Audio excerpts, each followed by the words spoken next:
let's take a look at sort of our view of the China social media landscape.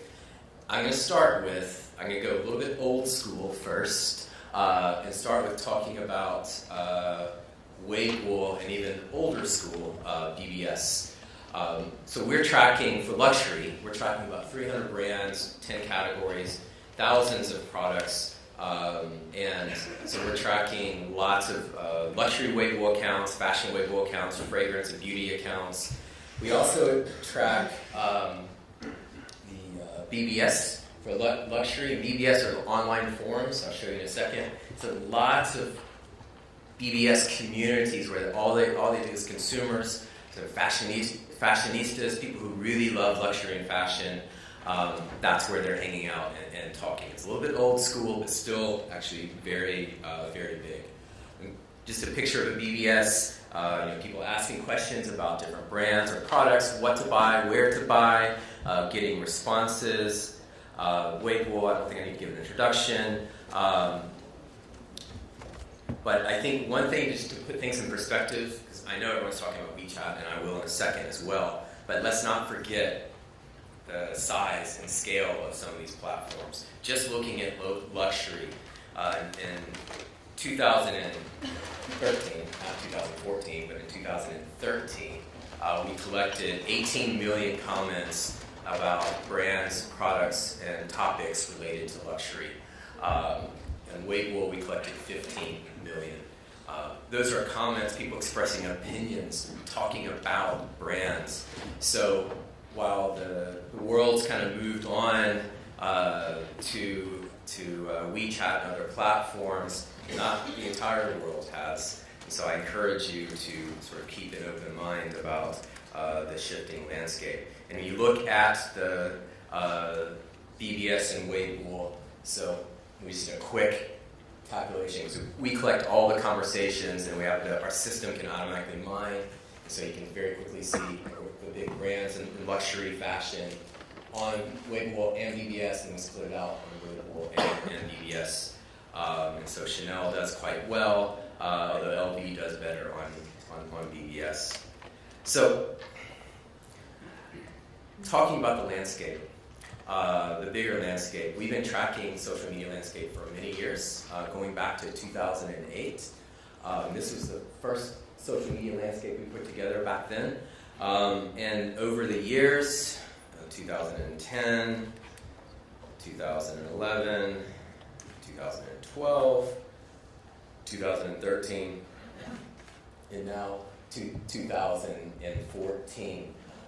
And so, like China, the social media landscape has changed quite a bit.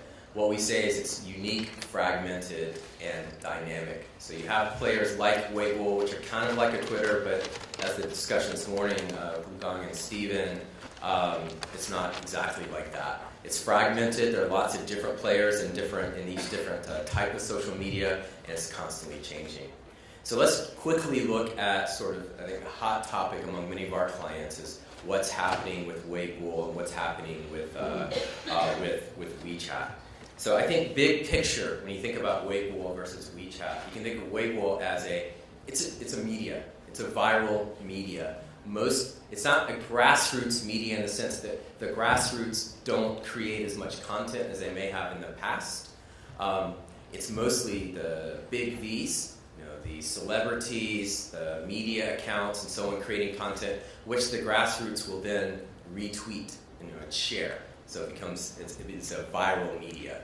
WeChat, from a consumer standpoint, it's more of a social media.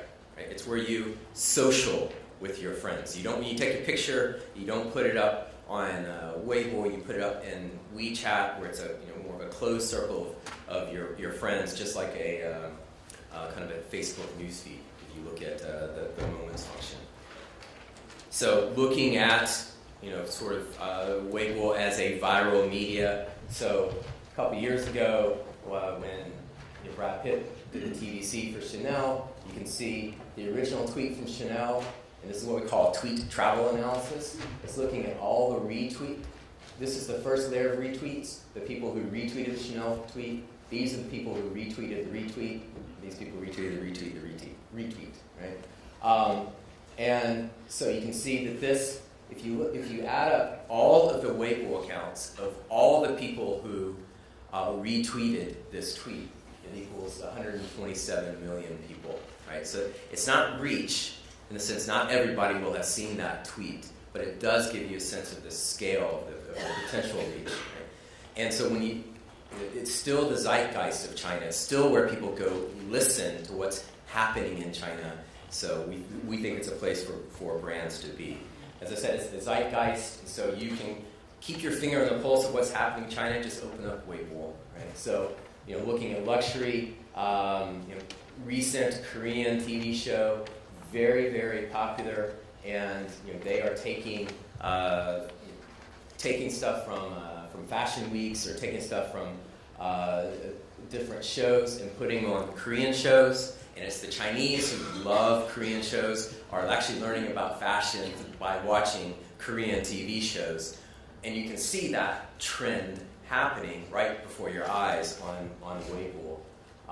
And then the concept of Tuhaojin, Tuhao gold, people kind of being gaudy, showing off with a gold iPhone or other gold things. I mean, the slang, the language that people use on a regular basis often is created or at least amplified on Weibo to the point that it becomes part of the vernacular of the netizens. So is Weibo, contrary to what many people may say, Weibo is far from dying. It's still a very important place to be keeping your finger on the pulse of what's happening in China. Looking at WeChat, I think other people are going to be talking about WeChat in greater detail, but I think the key thing to understand about WeChat is there's two types of accounts. There's a marketing account and a service account. Marketing account's where you push content, right? And a service account is where you can do things like customer service. So someone can ask a question. Instead of calling a call center, you would actually ask a question on Weibo, and that call center, or on WeChat, and that call center would respond to you on WeChat. So looking at those different types of accounts, so we are now doing we can't listen to the moments or the kind of like the Facebook feed type content. What you were saying in your private conversations.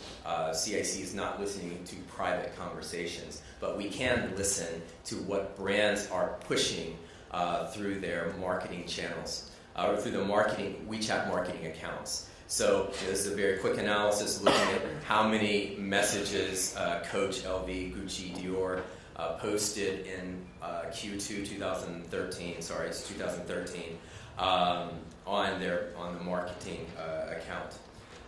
You can also look at what they are pushing in the marketing messages. So using our text mining analysis, we can automatically categorize what the brands are pushing, right? And so this gives you a good view of kind of what the tone is looking like. But this is all fine, right? And its marketing channel, I think, is an okay channel on WeChat to push a message. But at the end of the day, we still see it's not a very viral channel. If you know WeChat, these kind of messages, they go into your little subscriptions little tab on your phone. And so you have to remember to look into subscriptions and find that whatever account you want to follow and see it. So it's a push, but it's something you have to find. Unlike Weibo, often if it's good content, the Weibo content will find you because it'll get retweeted again and again.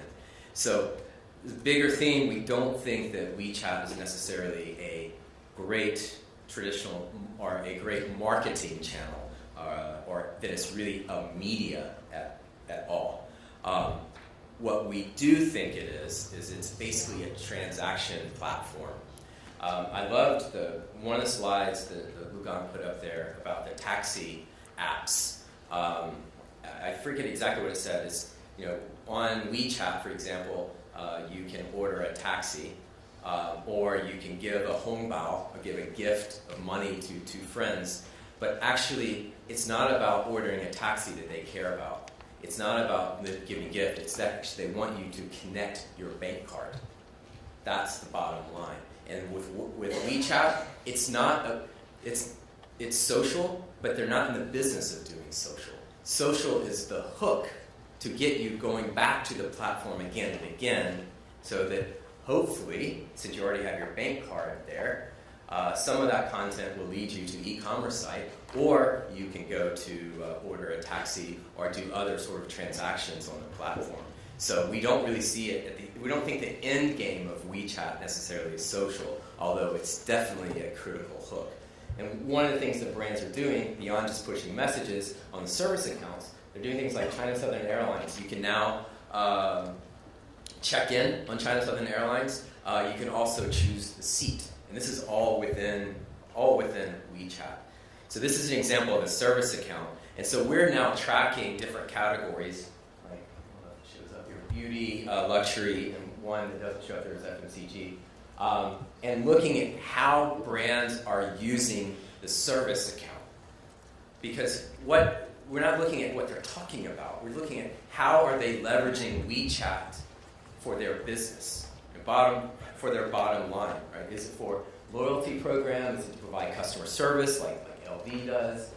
Pushing video messages, the consumer community, giving out product samples like La Roche-Posay in China. They set this massive sampling campaign all on WeChat, drove traffic to the counter, so it's online to offline. And so we think that's really what everyone should be watching, is how it's very early stages. So the question is, how are brands going to use WeChat for their business? Not really communications exactly, that may be part of it, but it's about how it's going to impact the business, and so you can look at what other companies are doing, because everybody's experimenting now. A year from now, I think there will be more clarity, but it's still a lot of experimentation. And that's why, quick plug, we have a WeChat Watch report we're launching next month to track exactly this kind of activity. Going back to the theme, WeChat or Weibo is not dying. I'll just summarize this chart. If you look at the amount of time spent on Weibo total versus the amount of time spent on WeChat, Weibo is still double. Right? Now, you can see it's increasing on WeChat and decreasing on Weibo, but that's still quite a large gap. So, and again, we don't think it has to be an either or. We don't think it's going to be an either or. We think it's going to be a both. It's just that Weibo is it's a media, keep your finger on the pulse of what's happening. WeChat is going to be more about transactions. But it's not all about WeChat and Weibo, because 2 years ago, we would have been talking about Weibo. Well, actually, we did talk about Weibo, and that's all we talked about. Before that, it was all about social networks like Kaixin or Ren, right? Before that, it was blogs, right? It's constantly changing. So one of the emerging trends we see is these mobile vertical communities. So you've got parents to be. So it's sort of like a BBS for the new generation, or the generation that didn't grow up with BBSs so much, and they're also more mobile. So you can find this is like a baby tree. They launched a community for new moms, and so you can share information. It's just like a BBS. It's sharing content, and of course uploading the progress of your pregnancy and things like that. There are traveler communities, car communities, a Little Red Book for overseas purchasers, people who going to Paris or wherever to buy bags, to buy luxury goods. You can see other people who have bought bags, where they bought the bags, what price they got, which stores have which bags, and so on. So it's actually, it's a community just for those people who want to travel overseas and like to do shopping.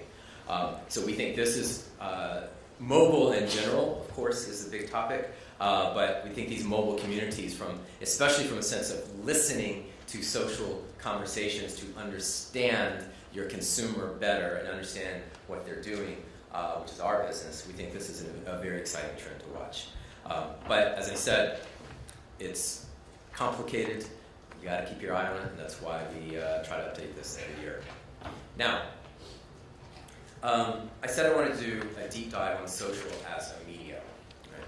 And this is sort of playing on Weibo as a media, sort of looking at some around celebrities and KOLs. I'm not so much going to give you strategies because I think that's going to be a later session, but really looking at how you can measure the impact, or how you can select and how you can measure the impact of social as a media, especially looking at celebrities and KOLs. So we've actually developed a social celebrity practice. So we can look, we track 400 or 500 celebrities on Weibo, their Weibo accounts. We've been doing it for years. So then, and now we can do deep dives in certain industries like luxury and begin to classify these celebrities based on social power, based on luxury relevancy, based on credibility. So then we can put together these sort of cheat sheets, if you will, for certain celebrities that can inform your selection of celebrities. So you can see, how many followers do they have, but you can also see things like their credibility, how controversial are they, what are some of the brands, the other brands that they work with. You can also see things like their followers, where their followers located.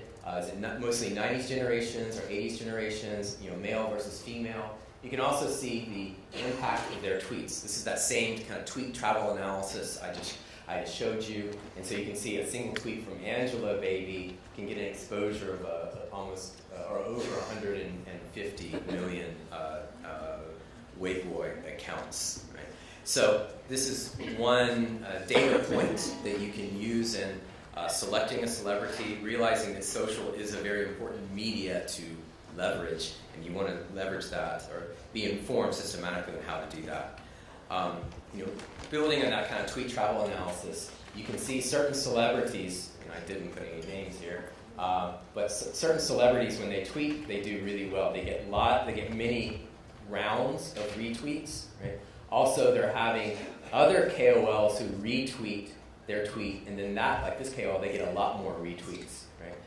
And what's happening here is this celebrity has a very strong network of fan clubs who they themselves have their own Weibo accounts and have hundreds of thousands, if not millions, of followers. So a celebrity with fan clubs is going to be much more powerful than a celebrity without active fan clubs. And you can see some celebrities, when they tweet, they get just practically one round of retweets. So you're not getting much bang for your buck with this celebrity. And you could make a case that many of these accounts are zombies, because zombies don't typically retweet, or if they do retweet, then they retweet in a very robotic way, which is easy to detect. Right? And we're even getting now to the point where we can sort of measure the impact of a tweet in terms of paid, owned, and earned media. But it's a little variation on how you may think of like paid, owned, and earned media. Because you have owned media, so in the social world, that's your Weibo account. You have earned media, which is the people who retweet or talk about you. And then you have what we call paid earned media, which paid earned media is basically the fact that in China, almost all the KOLs have rate cards. The KOLs and celebrities, they won't typically just tweet out of a goodwill. They have a price tag, right? So if you're going to be using KOLs, you're going to be paying those guys. If you're going to be paying those guys, you really want to get in-depth understanding of their impact. And so we have developed this, what we call a POV, paid earned analysis of KOLs. And so you can see that for this KOL, for example, got a lot more earned replies here than this KOL. Right? It got a lot more retweets than this KOL. Right? So you can actually go in and start measuring the impact, which we think having this transparency of information is critical. And these KOLs and celebrities and Weibo in general, or social media in general, is very important, especially in times of crisis. So last August, there was a big IMF crisis, infant milk formula. This is the Fonterra Crisis. Fonterra announced that some of their the ingredients milk powder that they sell to other milk powder brands may be dangerous, may have health concerns, and so it affected almost all the IMF brands in China. And so, but you can see the red line here is negative sentiment. And so you can see, like this brand, actually the negative sentiment went down, but this brand, over time, this is the same time period, it went up, right? And this one here also went up and then went down, but very different from this one. And one thing that we saw was that this brand utilized KOLs very effectively. This brand where the negative sentiment went down. And so after the brand's official announcement about the crisis, and their involvement, they were very transparent and very direct. They gave lots of information about the crisis around the brand for moms who were very, very worried. Then, actually, after the tweets, 70% in essence turned positive brand one after the KOLs retweeted. So you had the brand tweet that they actually had lined up a lot of very influential mom KOLs.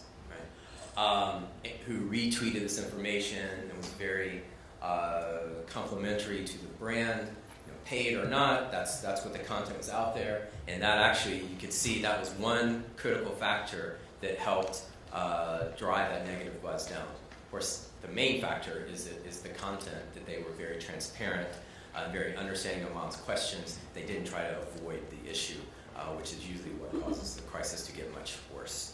Right? So.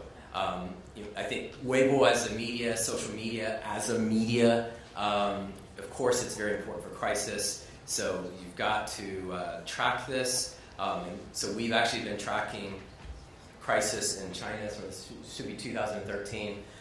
With this white paper we deliver every year. We'll release the third white paper next week or the following week.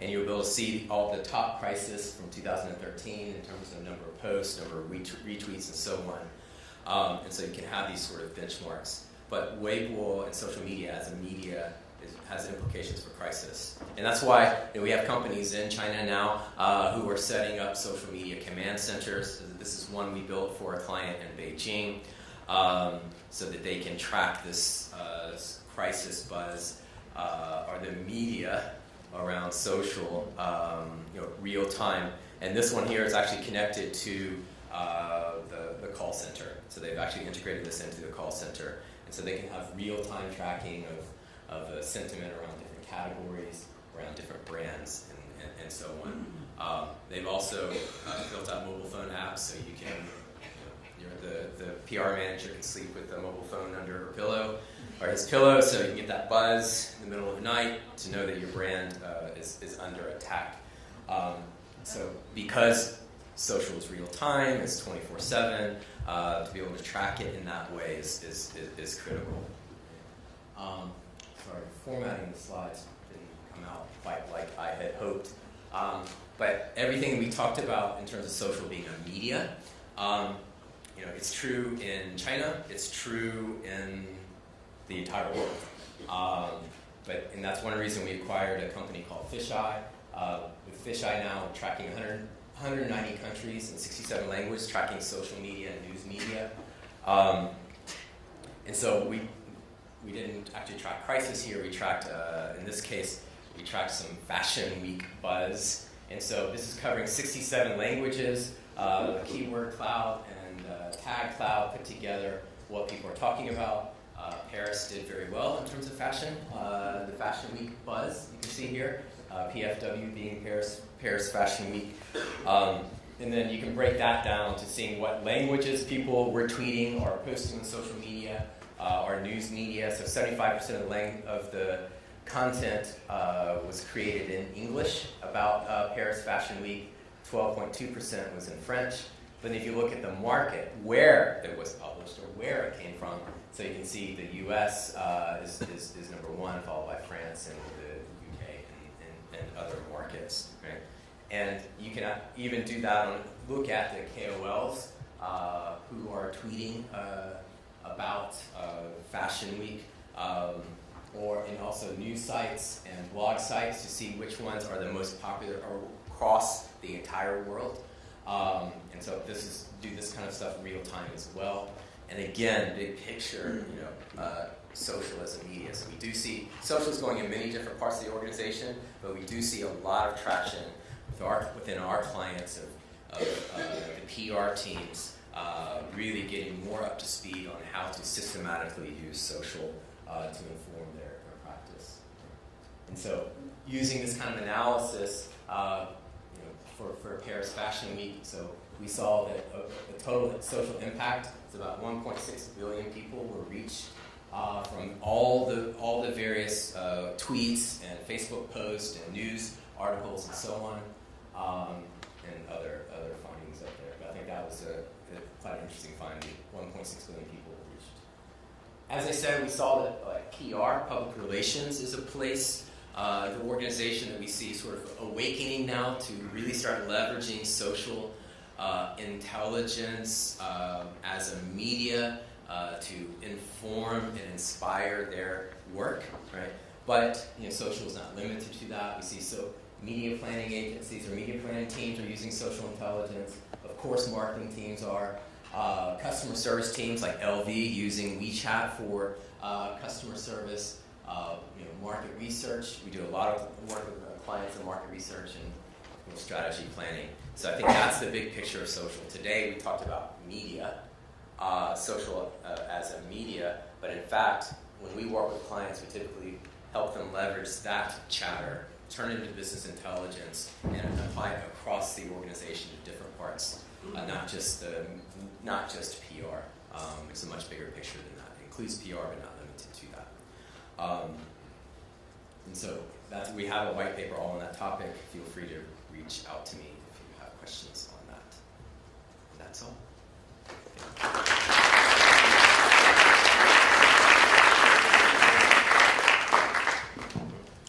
You want to sit?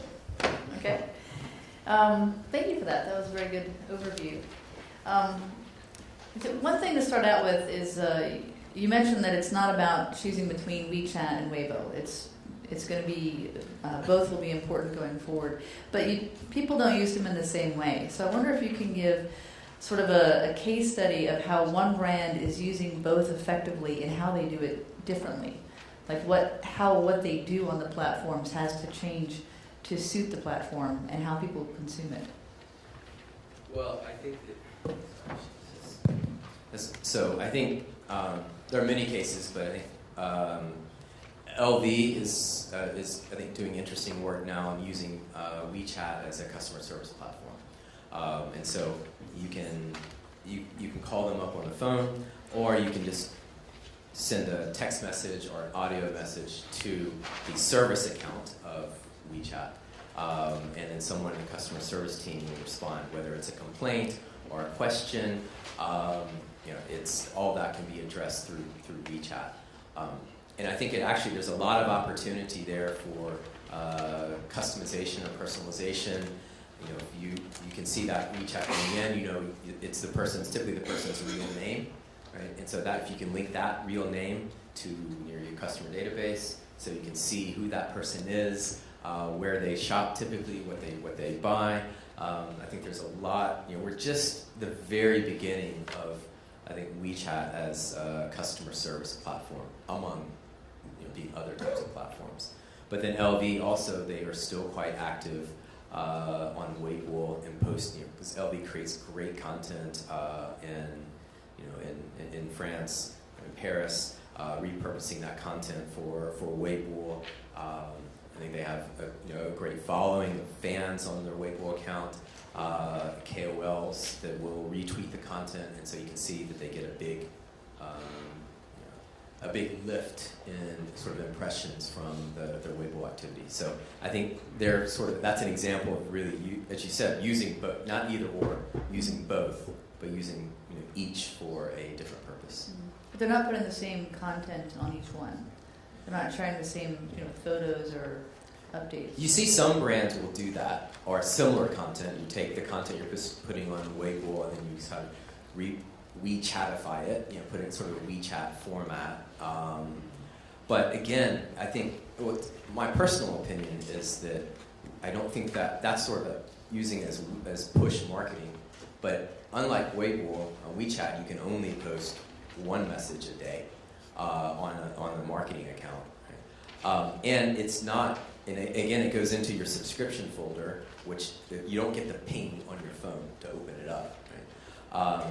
And it's not very viral. I mean, it's not so easy to share to so many people as would be on Weibo, where you can tweet, and it's just click of a button, you can tweet, and you probably have a lot more followers in Weibo than you do on WeChat. So it's fine to do that, but I think that's if you're trying to view WeChat as a media, in particular viral media, you may be disappointed. So it has some drawbacks, but at the same time, you can put longer, more content out there, like whole articles and things. I think. Sure, and it goes back to, I think it goes back to, it's more, it's more personalized marketing. So it's not push marketing at a scale, or we're going to get necessarily a lot of virality, but you could actually start really customizing the content that you push, again, based on the customer profile and so on. So yeah, it's just a different type of marketing. Mm-hmm. Okay, we talked about sort of what marketers think of these sites, but what do the sites think about working with advertisers, and what should they be doing differently to be easier to use as a platform? Well, I think Weibo is they're going IPO. They're very happy to get as many advertisers as possible doing anything on Weibo, so I think they're quite accessible. But we have found WeChat to be not very accessible. It's difficult to find the right person, or to get a meeting, period. Much less find a person. You can find a person, but even getting a meeting is challenging. Because again, the push is not so much a platform for brands to do advertising. It's not really a media. And I think that they're also in a phase where Weibo was about 3 years ago, 3-4 years ago, when Weibo was just growing. We actually took the Weibo team to meet with some of our clients, and our clients, this Weibo, it's great, it's the Twitter of China. They're opening up their checkbooks, ready to do something on Weibo, and the Weibo team's like, no, we're focusing on the customer, on consumers right now. And so they didn't actually try to monetize it until a couple of years later. I think WeChat is in two things. One, I think they're in a similar phase. They really just want to focus on the product for consumers. And second, I think they themselves may be trying to figure out how they want to get brands involved in the platform. So they're taking it as sort of a step-by-step process. So it's not very easy to work with WeChat as for now. Okay. And with Weibo, you mentioned that they're monetizing it, and one of the ways is they're taking a cut of when people use KOLs. They get some sort of cut on that. What has been the impact of that? That's only been in the past year, I think. Since the last time you were at China Connect, I don't think that was the case. I have no idea how much revenue that type of program is generating, but I haven't seen any decrease in the use of KOLs. And if knowing China, there's probably a way to avoid that program. Yeah? We haven't found that thoughtful, so if you can figure it out, let us know. But what about the effect of using the KOLs? I mean, do you see people are still using them, but in terms of the power that it gives to consumers, do you still see KOLs having influence? Was it worth it? Yeah, well, I think that's why we started putting together some of these types of analysis to look at the effectiveness, at least in terms of the extent of the reach and the quality of the reach in terms of the type of fans or type of Weibo accounts which are seeing that content. And so, but what we've seen is that again, it's not a lot of grassroots content. It's a lot of the big Vs or the KOLs creating that content. And we still see that the number of impressions, the number of views, if you will, of the Weibo content, it's still quite healthy. Now, we haven't done is look at, does that drive purchase intention or does that drive purchase? I think that's a fair question. In terms of viewing it as sort of media exposure, we're still quite bullish on that. Do we have some audience questions? I'm sure we do. This is such a fascinating topic. Anyone?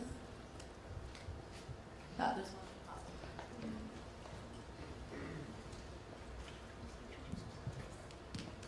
So Sophie Condré from Louis Vuitton. So glad you spoke about us.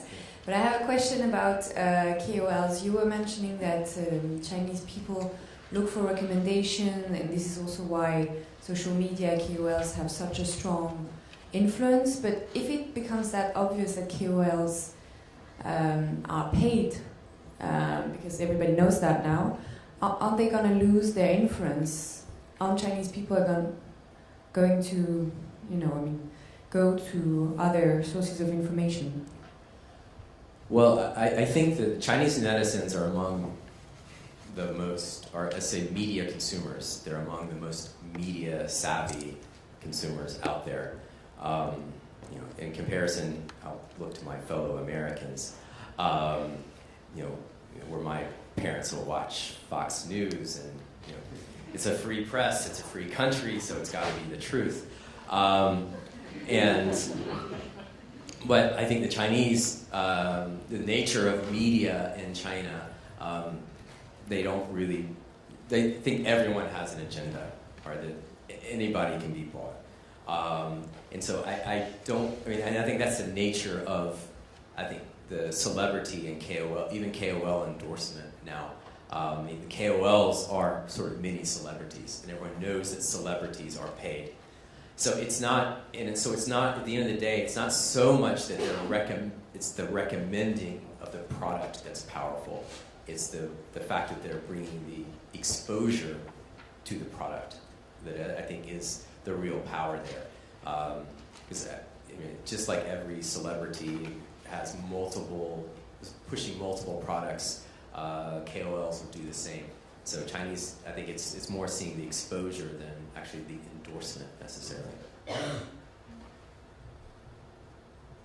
It's one of the things we hear a lot from advertisers is that social is so much more important in China compared to other markets, and that's one of the reasons why that's the case. Are there other reasons that why is social just such a phenomenon in China compared to France or the UK or the US? I think several reasons. I think first is the nature of media in China. It's more controlled. There's not as much information out there to be had. So it is the internet in general, social media in particular. It's where it's sort of the wild, wild west in terms of information. You can find any sort of information as part of your research or understanding a situation, which is very important in a market where there's not a lot of, relatively speaking, not as much information or trusted information. I think the second is that if I may say, I've been in China for 15 plus years. I don't think that Chinese entertainment is very entertaining, relatively speaking. There's not as much of it on TV or mainstream channels. It's getting better. But that's why you see Korean shows are so popular and American shows very popular. But I think social is a form of entertainment as well. I mean, the KTV app that showed this morning is an example of that. So it's entertaining, and then I think the one-child policy, it's a bit cliche to say, but I think that people do grow up studying a lot, and they're alone, and social is a way to sort of connect. So I think the unique entertainment, information, and sort of one-child policy environment makes it quite important. There's another reporter. Oh, No, we'll do this one and then. Yeah. Jonathan Smith from Hotwood Digital. Sam, you shared a little bit on how you measured positivity and negativity in terms of KOLs. Without giving away your kind of magic algorithm and formula, are you able to tell me roughly what that's based on and how it's measured? Are you looking at, is it a linguistic thing, is it emoticons, and how is that tied together to kind of produce those stats? Sure. Well, it's automated sentiment analysis, which if anyone knows about automated sentiment analysis, you know it's not perfect. But ours is built based on a massive library of terms that we've built over the years, starting back in 2004, of how people express positive terms and how they express negative terms, including slang, and new slang every single month, or all the time that we update on a monthly basis. And then also it will be contextual, so a high, like near price is, could be construed as negative, but high near roof for a car could be positive. It's more headroom. So it's sort of updated libraries and also put in certain context. Okay, Laura wants me to close this down now because we're running a little bit behind schedule.